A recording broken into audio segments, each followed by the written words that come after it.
News కు స్వాగతం. ముందుగా హెడ్లైన్స్. ఒత్తిడి పెరిగినా భరిస్తా పీఎం మోదీ.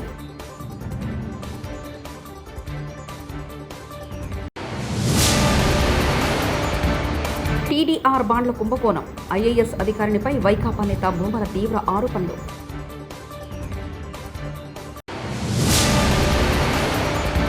ప్రపంచానికి అనుగుణంగా మారండి. బ్యాంకర్లకు సీఎం చంద్రబాబు కీలక సూచనలు.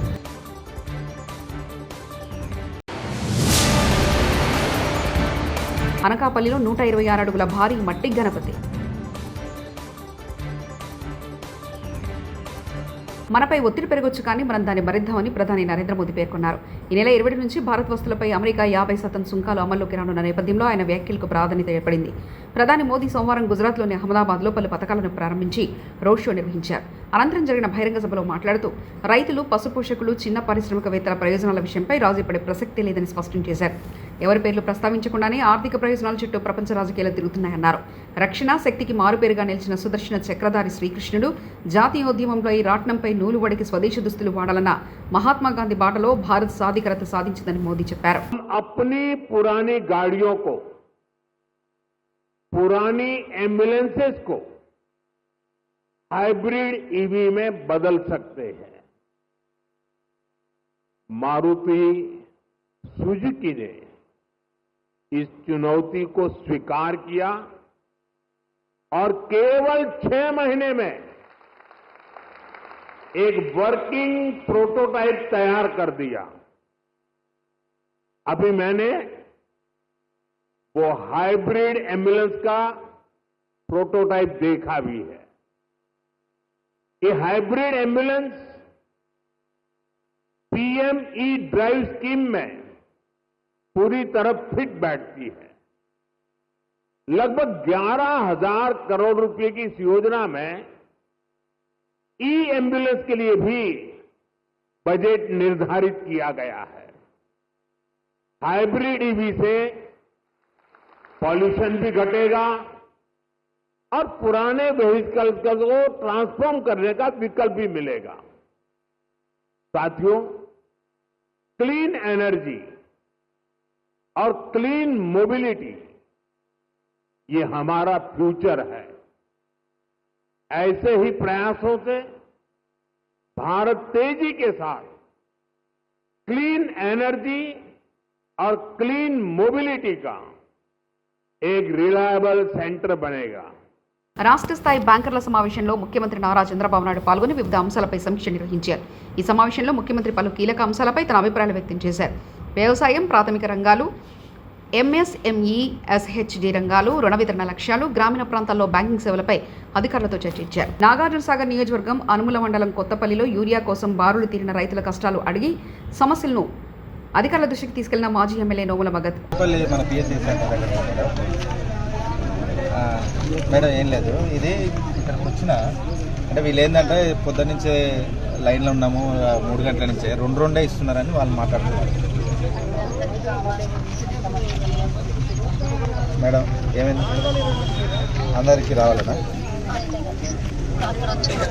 మెయిన్ ఏంటంటే ఇక్కడ వచ్చిన దాంట్లో 200 బస్తాలు వచ్చినాయట. జనాలు ఏమి ఇంకెక్కువ మంది ఉన్నారు. వచ్చి ఒకసారి ఏంటంటే వాళ్ళు 3 గంటల నుంచి తెలుసుకుంటున్నాం. మా ఇప్పటికి 10 ఎకరాలు ఉంటే ఇప్పటికి 3 సార్లు రావాల్సి వచ్చింది. ఇంటిల్లి 10 వచ్చి ఉంటున్నాం అని అంటే దానికి సంబంధించి ఎప్పుడైతే రివ్యూ జరిగిందా అదొకటి.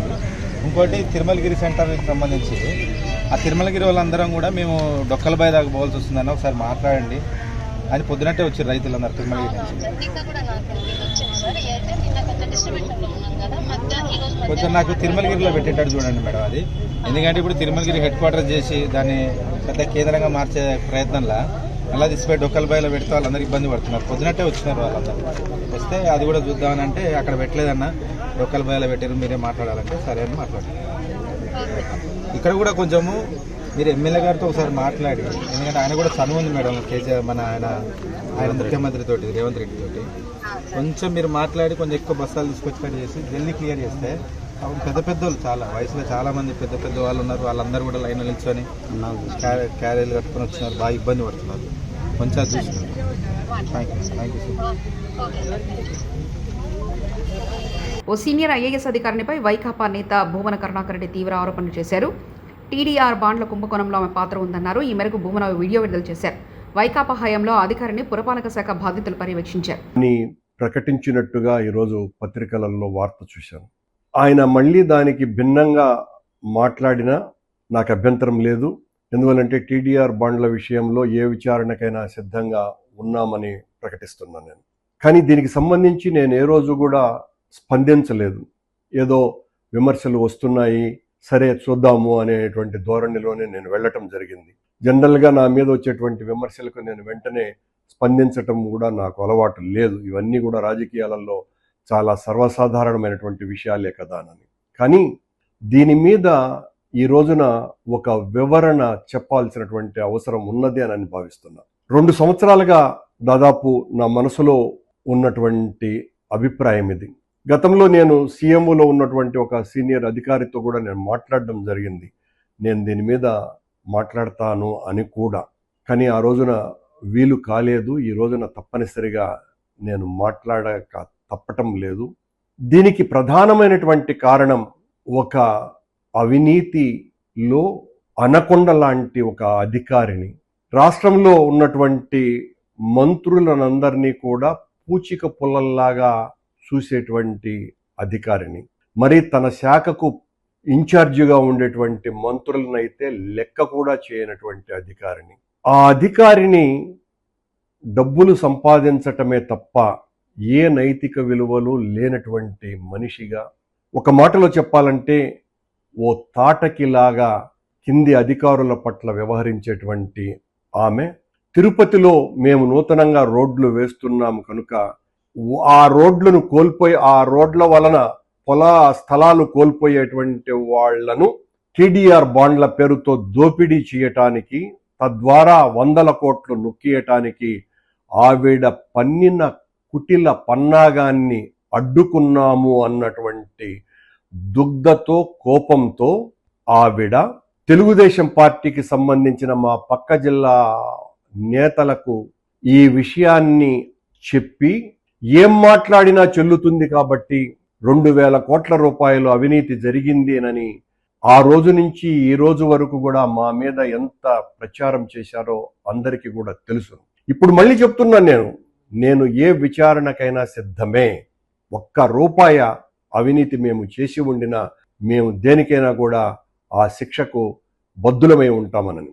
కానీ ఈ అవినీతి అధికారిని గత 30-35 సంవత్సరాలుగా తను ఎక్కడ పని చేసినా 100,000 కోట్ల రూపాయలు లూటీ చేసి, చివరకు అత్యున్నత న్యాయస్థానం కూడా మీ నీతి గురించి మాకు చాలా బాగా తెలుసులేనని వెటకారపు మాటలు పడ్డటువంటి అధికారిని, ఓ పూతనకు ఏమాత్రమూ తక్కువ కాదు, లంకిణి కంటే కూడా చాలా విపరీతమైనటువంటి చేష్టలు ఉన్నటువంటిది. ఆవిడ ధరించేటువంటి, రోజు ధరించే చీర ఖరీదు కనీసం అంటే 1,50,000 రూపాయలు. ఆమె చేసేటువంటి ఉద్యోగం ఏంటి, ఆమెకు వచ్చేటువంటి జీతం ఎంత, ఆవిడ ధరించేటువంటి చీరల ఖరీదు ఎంత, ఇవన్నీ కూడా నాకు చాలా స్పష్టంగా తెలుసును. రోజు 1,50,000 రూపాయలకు పైన విలువ చేసేటువంటి చీరలు ధరిస్తూ 50 లక్షల రూపాయల కంటే విలువైనటువంటి విగ్గులు ఆవిడకు దాదాపు 11 ఉన్నాయి. రోజు ఆ విగ్గులు ఒక్కొక్క రోజు ఒక్కొక్క విగ్గు ధరిస్తూ ఆవిడ దర్శనమిస్తూ ఉంటారు ఆఫీసులలో. ఆవిడ క్రింది స్థాయి అధికారులతో, ఆవిడ అసలు భూమినే కొల్లగొట్టింది అన్నటువంటి పేరు కూడా గాంచినటువంటి వ్యక్తి. ఆవిడ ఒక విలువలతో, జీవితమంతా ఉద్యమాలతో, పోరాటాలతో రాజకీయాలు చేసినటువంటి నా మీద కక్షగట్టి ఇక్కడ తిరుపతిలో గతించిన ఓ తెలుగుదేశం నాయకుడితో విపరీతంగా అంటగాగినటువంటి ఆవిడ, నేను ఈ ఘోరాన్ని చూడలేక అడ్డుకట్ట వేశానని నా మీద తెలుగుదేశం వాళ్లను ఉసిగొల్పి 2,000 కోట్ల రూపాయల అవినీతి జరిగింది అని ప్రచారం చేయటానికి ఈ ఆధునిక రజియా సుల్తానానే కారణమని చెప్తున్నా. నేను చెబుతూనే ఒక మాట చెప్తున్నా, ఇప్పటికీ కూడా నేను ఏ విచారణకైనా మేము సిద్ధమే. ఒక్క చిన్న తప్పు కూడా జరగలేదు. ఇలాంటి నీచపు ఆలోచనలు ఉండేటువంటి అధికారుల వలన సమస్యలు వస్తాయి, భరిస్తాం. రాజకీయాలలో ఇవన్నీ కూడా చాలా సహజమని, కానీ మనసులో ఉన్నటువంటి ఈ బాధను ఈ రోజున వ్యక్తీకరించక తప్పని పరిస్థితి. ఇలాంటి కొద్దిమంది, అందరూ కానే కాదు సుమా, కొద్దిమంది ఉద్యోగాలలో చేరి రాష్ట్రమంతా కూడా లూటీ చేద్దాము అనుకునేటువంటి అధికారులతో రాజకీయ నాయకులు కూడా చాలా జాగ్రత్తగా ఉండాల్సిన అవసరం ఉంది అనే విషయాన్ని తెలియజేస్తుంది. అనకాపల్లి జిల్లా కేంద్రంలో ఏడాది వినాయక ఉత్సవాలు ఘనంగా నిర్వహించడంతో ఏర్పాట్లు పూర్తి చేశారు. ఎన్టీఆర్ క్రీడా మైదానం వద్ద 126 అడుగుల మట్టి గణపతిని సంపత్ వినాయక ఉత్సవ కమిటీ సభ్యులు ఏర్పాటు చేశారు. ఈ గణనాథుడి ప్రతిమ తెలుగు రాష్ట్రాల్లోని భారీదని కమిటీ అధ్యక్షుడు బుద్ధ భూలకనాయుడు తెలిపారు. గిన్నిస్ బుక్లో స్థానం పొందడమే లక్ష్యంగా ఈ భారీ విగ్రహాన్ని ఏర్పాటు చేసినట్లు చెప్పారు. ఈ విగ్రహాన్ని కామధేను ప్రసాద్ అనే శిల్పి పూర్తిగా మట్టితో తీర్చిదిద్ది రంగులద్దారు.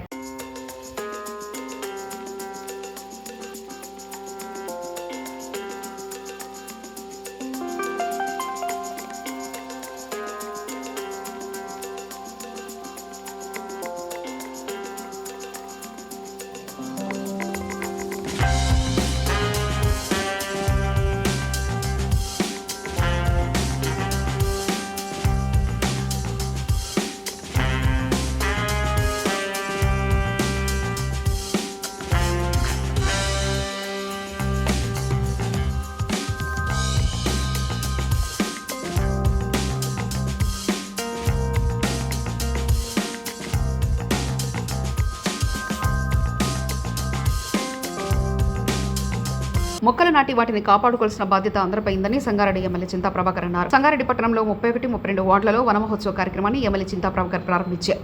మాజీ సీడీసీ చైర్మన్ విజేందర్ రెడ్డి, మాజీ కౌన్సిలర్ రామప్ప ఆధ్వర్యంలో కార్యక్రమం నిర్వహించారు. వార్డు ప్రజలకు ఎమ్మెల్యే గారి చేతుల మీదుగా మొక్కలు పంపిణీ చేశారు.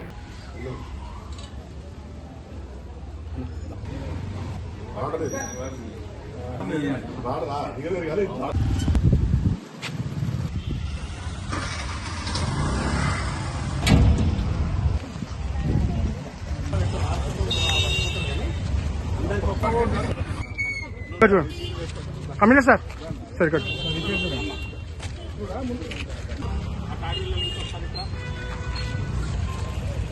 రామాపల్లి ఇక్కడ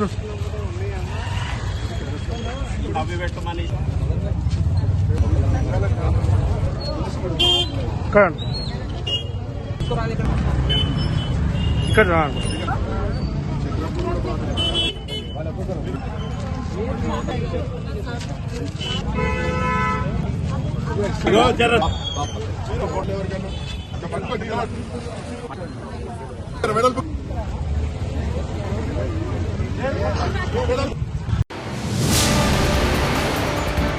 ఒత్తిడి పెరిగినా భరిస్తా పీఎం మోదీ.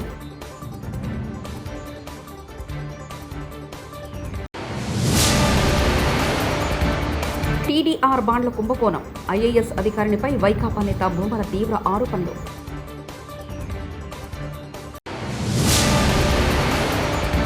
ప్రపంచానికి అనుగుణంగా మారండి, బ్యాంకర్లకు సీఎం చంద్రబాబు కీలక సూచనలు.